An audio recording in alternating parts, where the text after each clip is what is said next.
Welcome back to the Vires and Numeris Podcast, episode 49, with the co-founder and CEO of the Cryptonomist.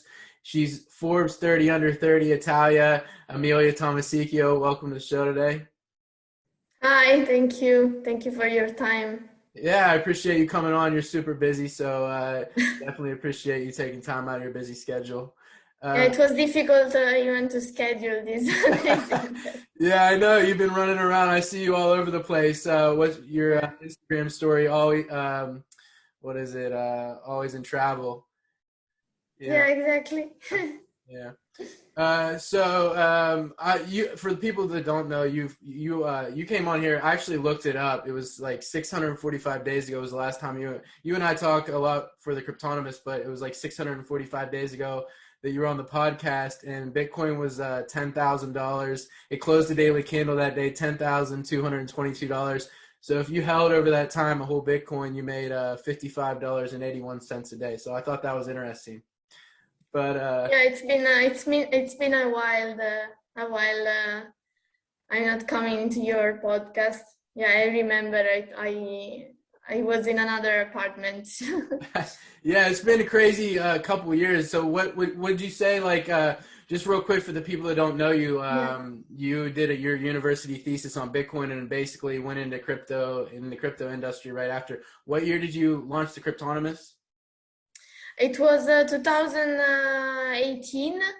Okay. In the beginning, it was March.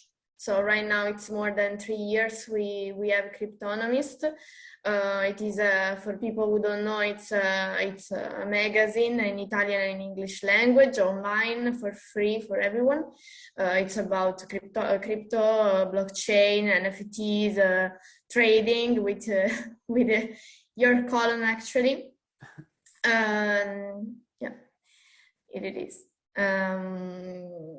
And right now we are very focused on NFT. I have to say, as you can see on the home page. Yeah. So let me get back to you here. So what would you say like has taken you by most surprise? We're gonna bounce around a lot in this interview, but what would you say has taken you by most surprise since the last time we talked? If you had to like choose one thing.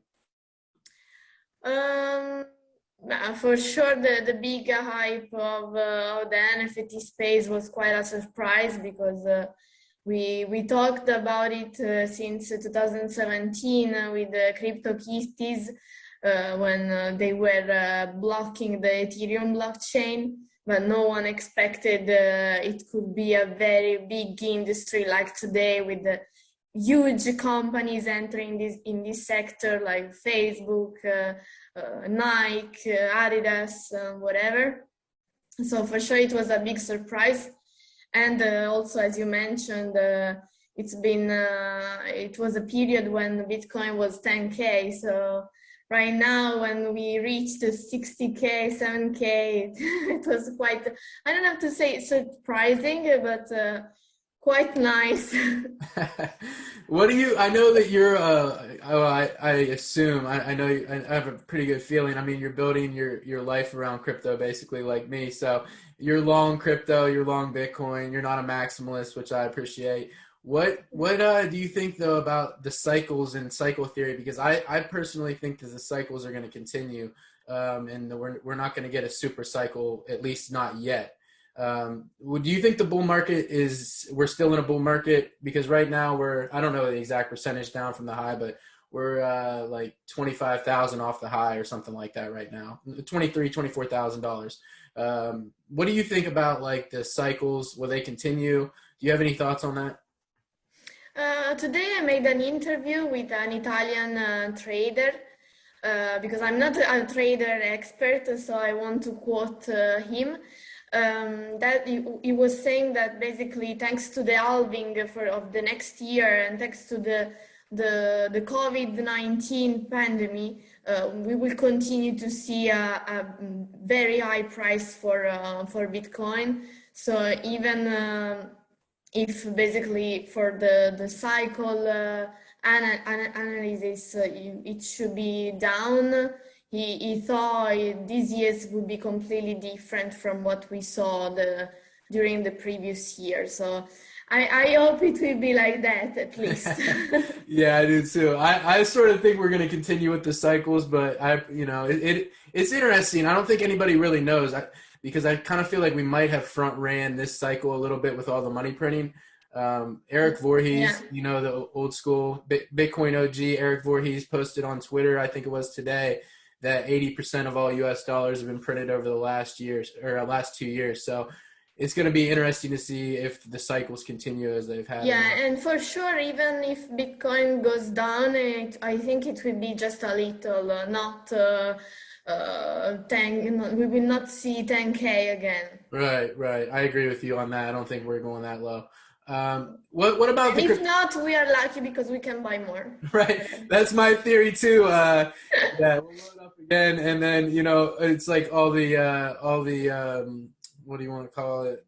The low information crypto people always show up at the top, so they'll get they'll learn and they'll stick around. Some of them, the other ones will be washed away, and they'll be in our DMs. And one Bitcoin stays one Bitcoin. Right, and that's the most important thing. Exactly.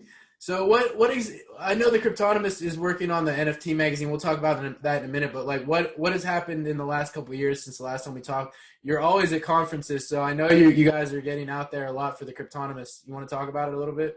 Yeah, sure. But for sure, when we made the first interview together, it was a while ago, and the Cryptonomist was around for like 1 year, so we were not so big.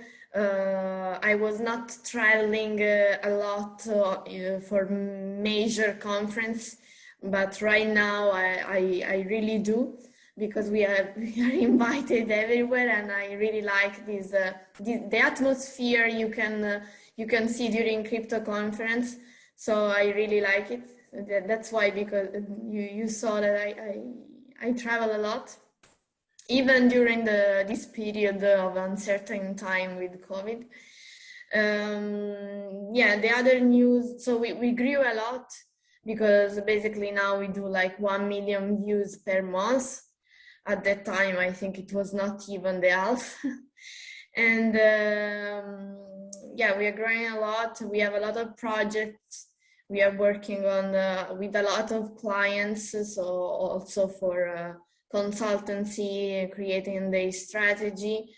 And as you mentioned, we are creating our own NFT project, which is the NFT Magazine, and also a series of NFT collectibles, which is called Cryppo. And so during the last 6 months, we are really, really focused into NFTs because of this. Not only for the clients we are following, but also for our own NFT projects. What is it about NFTs that you love so much? I know you're an NFT addict, I think you say on your Instagram. I've been getting a lot of Italian love from they've been adding me. I think they're finding me on the Cryptonomist.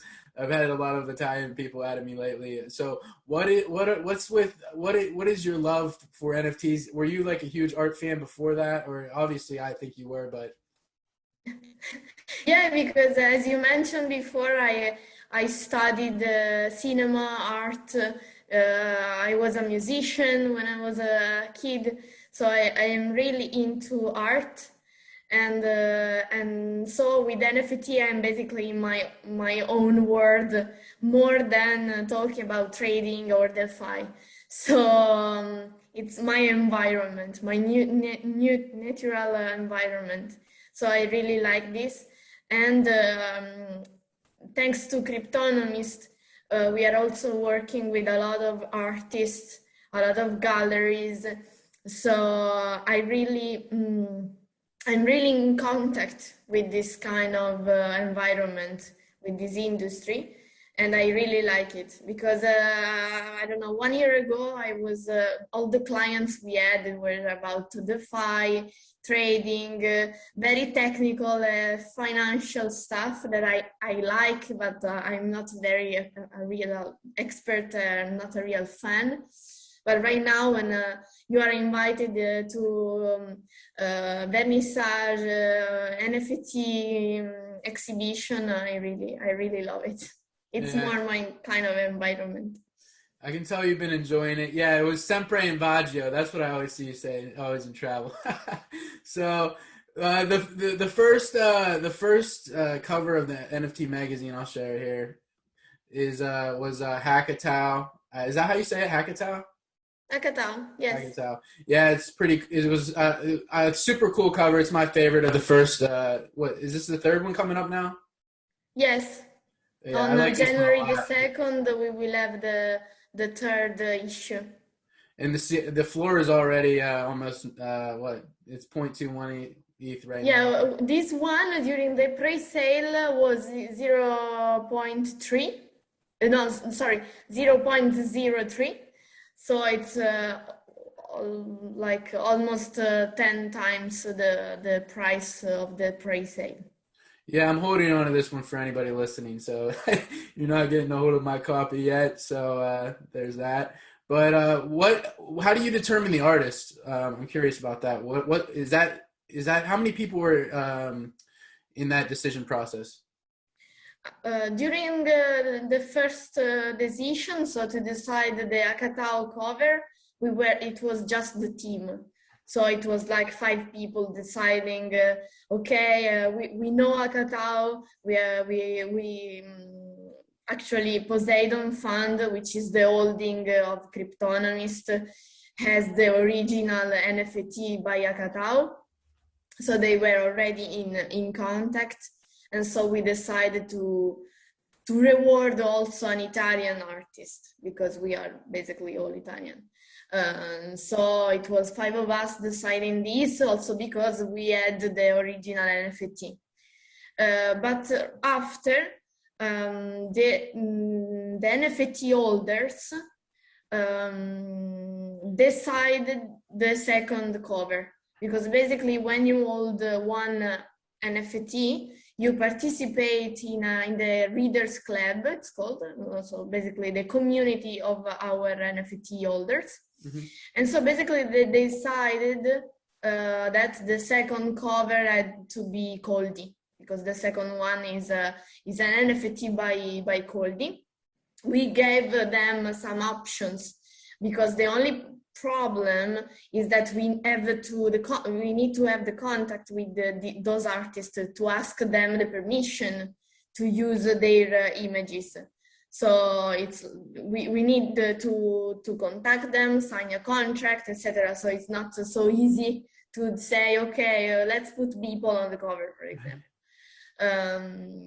So we gave them a few options, and they voted for Coldy. And the same stuff, it happened with the third cover that we announced yesterday. It is with Refik Anadol, the Turkish American artist that worked with Nike, Bulgari, etc. So even in this case, it was the community that was selecting the artists they wanted. Yeah, my NFT collection is growing. It's probably less than 1% of your NFT collection, but it is growing.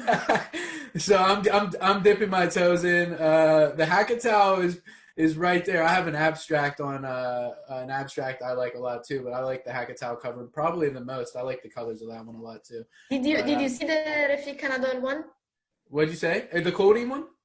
No, the third one. No, I didn't get to bring that up today. I haven't got to see it yet. I missed that one, I think. Yeah, we announced it just yesterday or this morning. Yeah, I was busy recording another podcast yesterday and was editing it and stuff, so I think I missed when you posted that one, but I'll check it out when we're done today. I'm curious how you guys determined to launch it on Ethereum. Because it's a blockchain with more volumes. That is easier to get into statistics, on the different OpenSea statistics, etc. And also because it's easier that people as Ethereum compared to Solana or whatever. So it was more about the market into this blockchain, but our users are happy about it. We know the gas fee is a problem sometimes, But for example, during the pre-sale, we are managing this kind of issue, thanks to the fact that people can buy it through the website.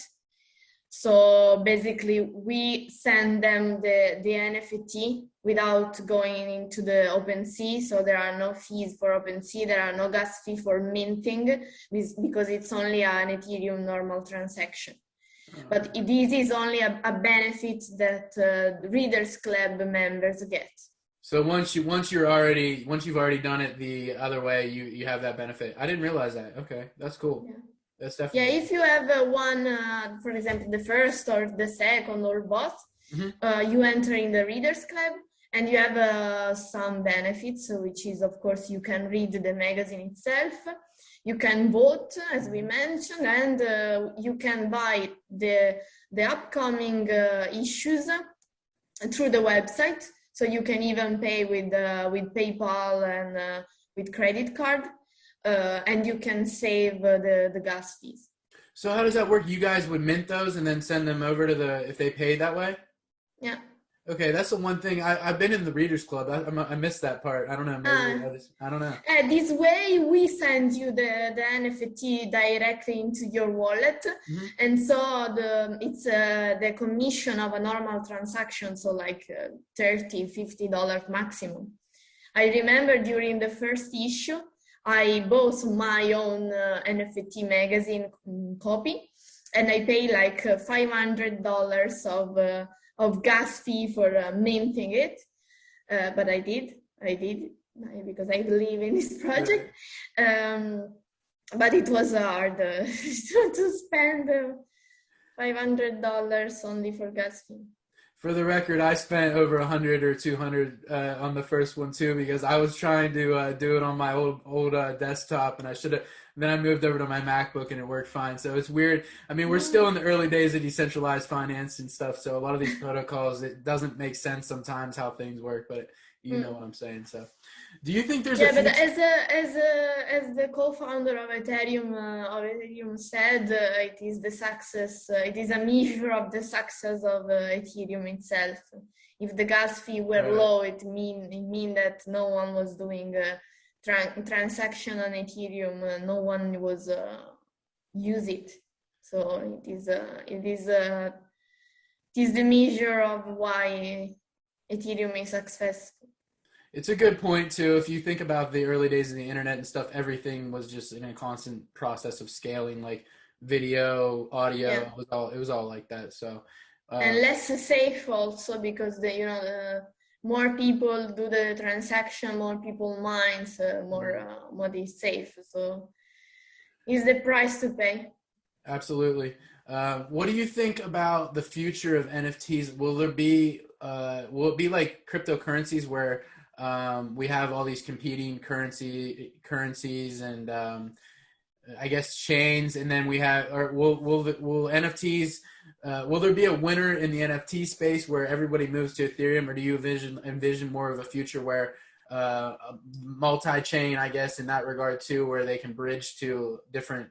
Like, do you think you'll be able to bridge NFTs to other chains? I don't know a lot about whether that's happening now or not. But right now it's already possible, for example, with Polygon, a little bit more complicated with Solana. Right. But it's already possible. So I think the more this blockchain grow, the more people will prefer Solana or Polygon or Zilliqa or whatever. But the problem is that right now you don't have a lot of volumes on this kind of platforms for NFTs. But also, if you check CoinMarketCap, for sure more people has Ethereum compared to the Zilliqa or the Cardano owners. So for sure, if you have to bet on a wider target, you would prefer Ethereum. So I think these are the two aspects. It's not only about the gas fee, but also the wider adoption of the blockchain. It's normal that if you want to launch your project, you want to bet on the blockchain where the most people are in. So it's easier to find someone who holds Ethereum and buys the NFTs compared to people who is on Cardano or Polygon or whatever. Why do you think that at this point in time, like Ethereum launched what 2014 or 15 I think.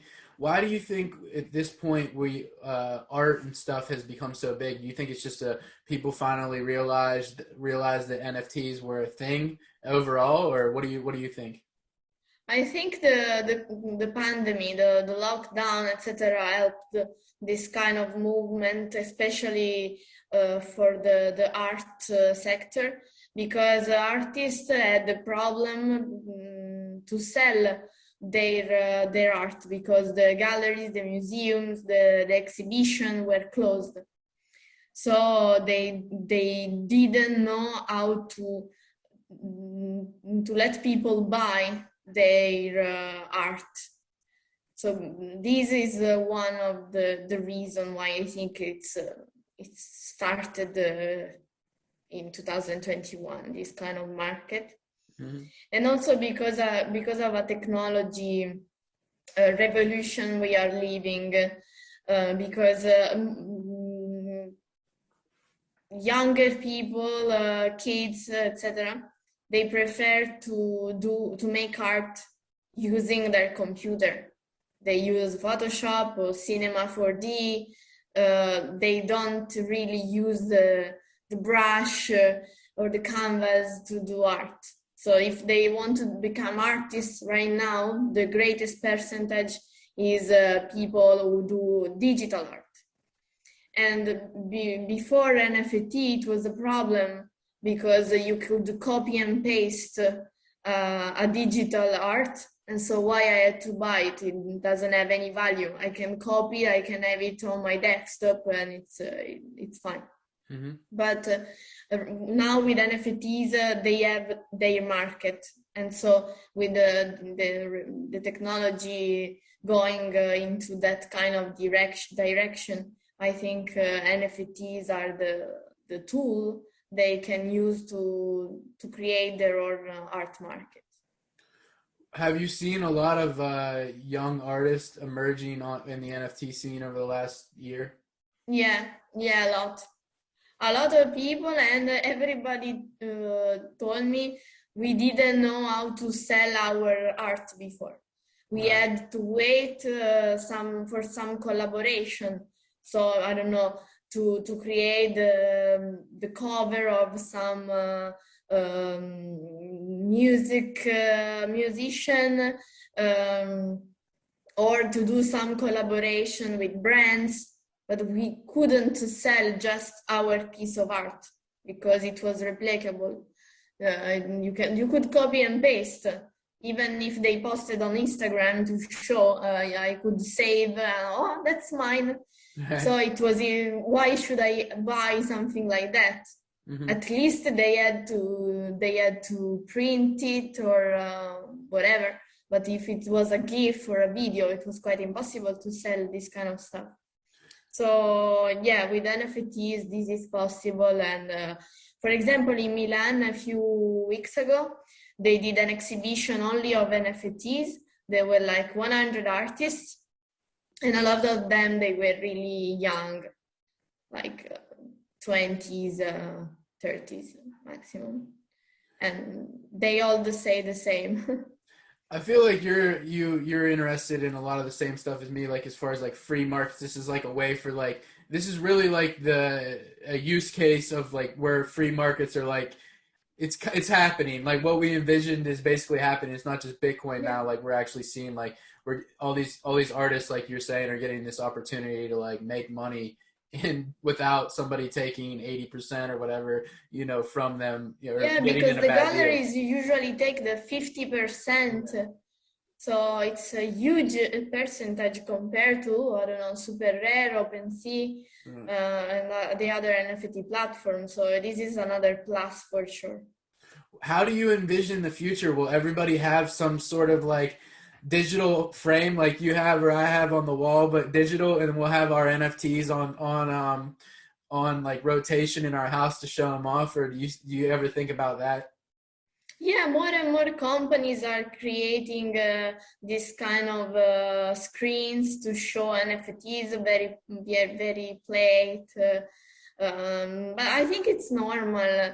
Maybe not for us, but younger people are very into the screen. They use iPad or computer or starting at their really really low age.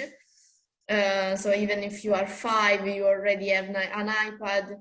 So I think it will become more and more normal to have this kind of art. And actually, this one is it is an NFT also. It is by an NFT artist who created both the NFT and the physical object. I think that's super cool. I like that one, by the way. What would you say that if you had to just or guess, like percentage wise, what percent have a physical one to accompany the digital one these days? Is it like 10%, or do you think more? No, I think more, because basically all the traditional artists are doing that. Okay. Everyone is selling both the NFT and the physical together. At least when you overcome a certain budget, a certain amount of Ethereum. So all the traditional artists are doing that, but I saw also a few street artists or digital artists doing the same. Even I don't know, a gadget, maybe not the physical artwork, but I don't know, some gadgets, some stickers, some experience. I think it's even more interesting because you have also something special, especially if you have more copies. You know, sometimes there are not one copy of one NFT, but they are, I don't know, 5, 10. Mm-hmm. It's even more interesting if you have a plus. Where outside of Italy would you say that the most interesting art, NFT style arts, is being made right now? For sure, I think it's in America. For example, during the Art Basel in Miami, there were a lot of exhibition of NFTs. In Switzerland too. I think in Switzerland was they organized the first NFT exhibition in Europe, and also during the Art Basel in Basilea. So in Switzerland, they had the space for NFT artists too. So I think, but in Italy we have a long tradition of art, mm-hmm. of fine art in general, and. For example, when Binance created its own NFT marketplace, on 100 artists they included, I don't know, I think the 20% were coming from Italy. So I think in Italy there is a strong market, especially for artists. Maybe the collectors are outside Italy, but the artists are basically all Italian. I've noticed that it does seem like there's a lot of Italian artists like breaking into the NFT space. So it's good for you and the Cryptonomist especially. Let's talk about Cryppo. What is Cryppo? Yeah, Cryppo is a series of 3,777 NFTs. So it's a line of collectibles. So basically a digital. It's a GIF with the Cryppo. Cryppo is our mascot since 2018 when we started Cryptonomist, and we will sell these NFTs on OpenSea starting from December the 21. Basically, if you have this NFT, you have several benefits, like you can play in a metaverse, because we created a partnership with the Nemesis, which is a Swiss metaverse. The company is Swiss.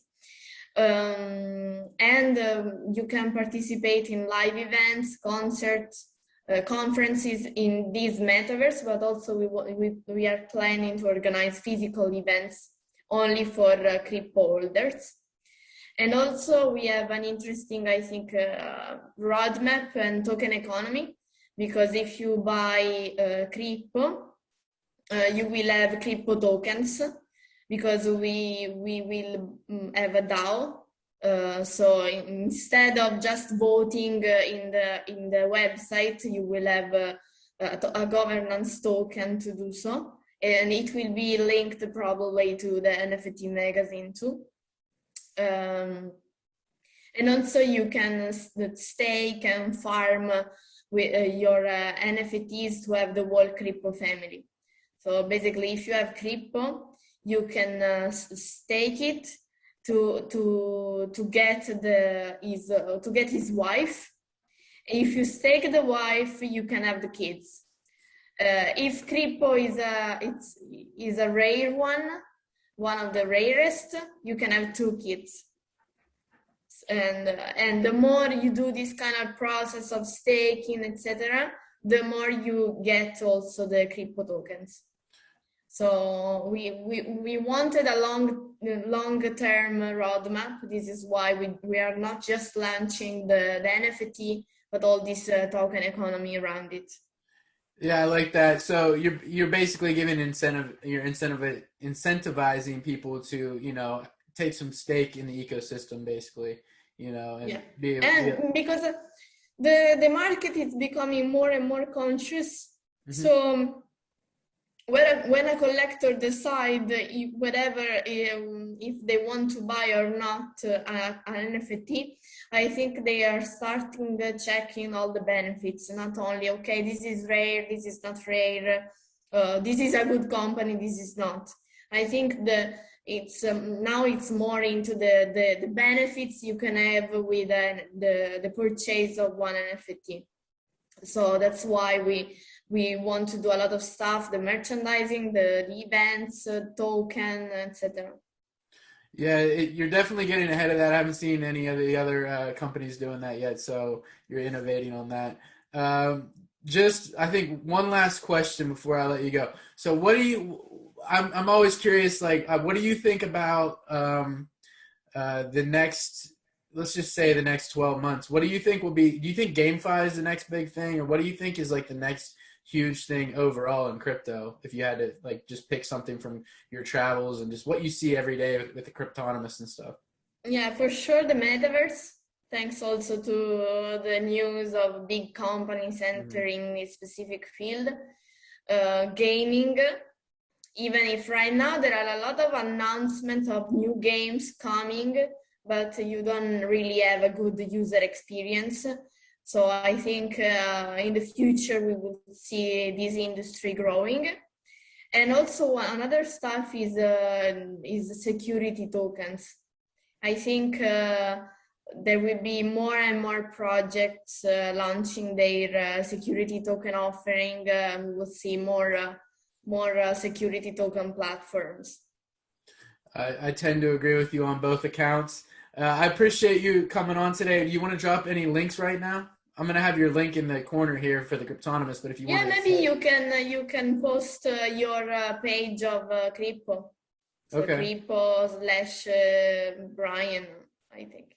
All right. No problem. Yeah, I appreciate you coming on today. Hang on one second. I'll say a proper goodbye.